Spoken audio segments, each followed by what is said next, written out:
This is a very dramatic watershed. It's a very steep watershed. The water stays cold. It's coming off of the Mount Hood glaciers. We have one of the most diverse fish populations in the state. Fall and spring chinook, winter and summer steelhead, bull trout, also coho.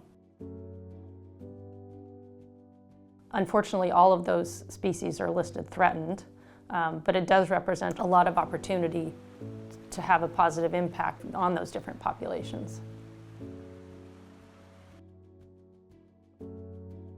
The Watershed Group was formed to help local partners come up with ways that worked for everybody, as much as possible, to maintain the irrigation in the valley so that the fruit industry continued to thrive, but also leave more water in stream for recovering salmon and steelhead populations. During those early years as the facilitator, I liked this to be, when we were talking, we were in a circle, and we always set up the chairs in a circle so everyone could see. Nothing was out of bounds. Anyone could say what they wanted. Folks writing little Post-it notes, and it was sort of getting things out there. It was a very respectful thing. We are in the ceded lands of the Confederated Tribes of Warm Springs. You have to have their buy-in too.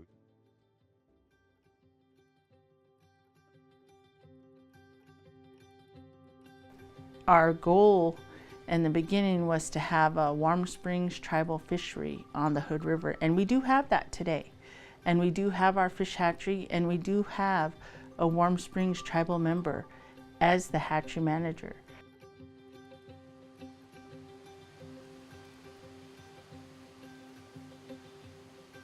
Says it doesn't do you any good to put 265,000 smolts in the stream if you have poor water quality.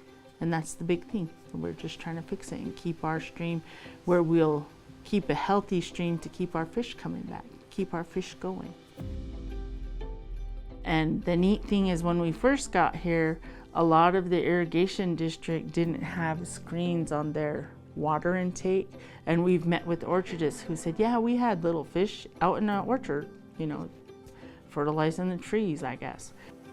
But a lot of people here are real gung-ho to, step forward and say, yeah, that's a problem. What can we do to fix it?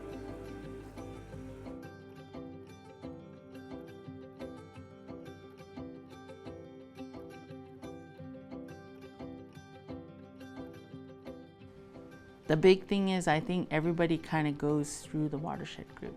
And the neat thing is being the tribes, BPA funds us. That's how we're able to help. With the tribes, especially our tribe, if you don't have fish, you don't live, you don't succeed.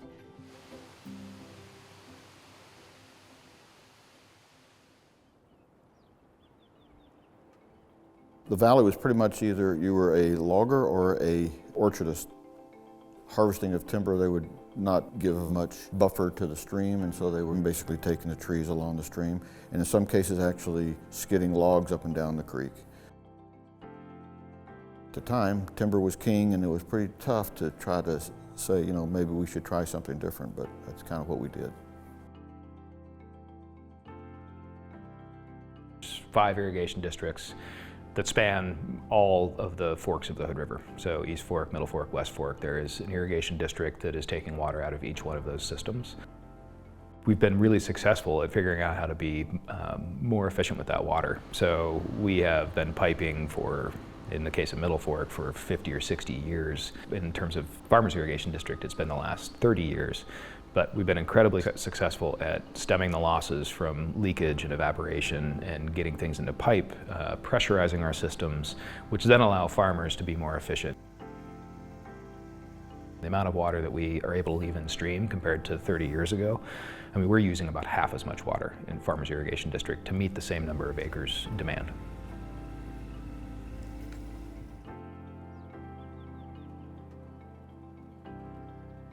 We have had success in this valley, bringing in funding to accomplish projects that benefit both fish and farms by, piping canals, eliminating tailwater, which is a waste. Tens of thousands, if not hundreds of thousands of feet of pipe have been installed in the last decades to bring those streams back to their natural flow regimes.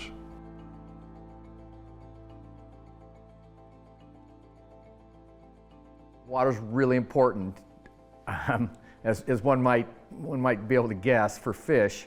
You know, in drought years, we have fewer fish, but in those drought years, if we have a little bit more water, it really makes a large difference. As temperatures warm, it'll become more important to preserve areas like the Hood as refuge areas because it's so cold. What I found in the Hood River Basin is there was a willingness to partner. We were able to put a lot of projects on the ground that helped fish passage, improved habitat conditions, and did a number of good things for the river itself.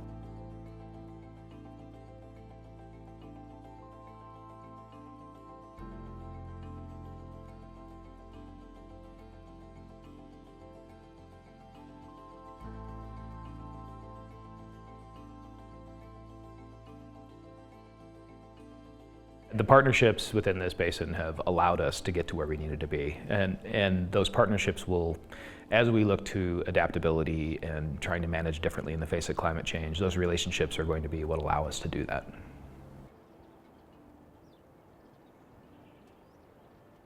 I started working with farmers more than 20 years ago, and the first grant that I helped them write had these bullet points of putting half their water in stream and saving energy and water quality improvements.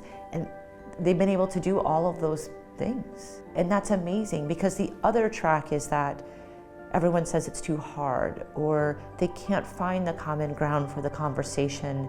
And so what happens is these projects get put off. And then when a drought, earthquake, you name it, comes, they're not ready. And then it puts everything in peril. And so it's built this foundation for how people work together.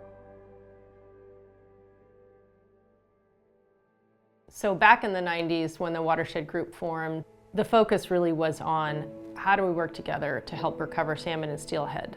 And climate change wasn't a widespread concern at that time.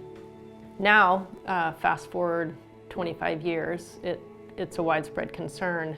And the partnerships that have formed here are setting us up to deal with these challenges in as good a way as we can.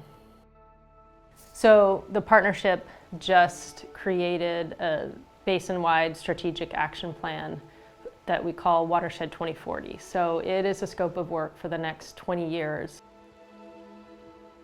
We have all of this data, and so it's really effective in communicating that to funding partners, because those funding partners know what their money is buying. I feel cautiously optimistic about the work that we've done to restore the Hood River watershed and the fish populations. It took a long time to degrade them to the point that they have been. And it's going to take a long time to fix that. We've been working on solutions for 30 years now. It's crucial. It's where we live. It's what we have. Being here in the Hood River Valley, we've had the gift of time to see that the results are there, that it can help us create a win-win situation and can help farmers be more profitable. And it's a long journey ahead, and how are you supposed to believe that all this work's going to pay off? We've seen it. We know it can happen.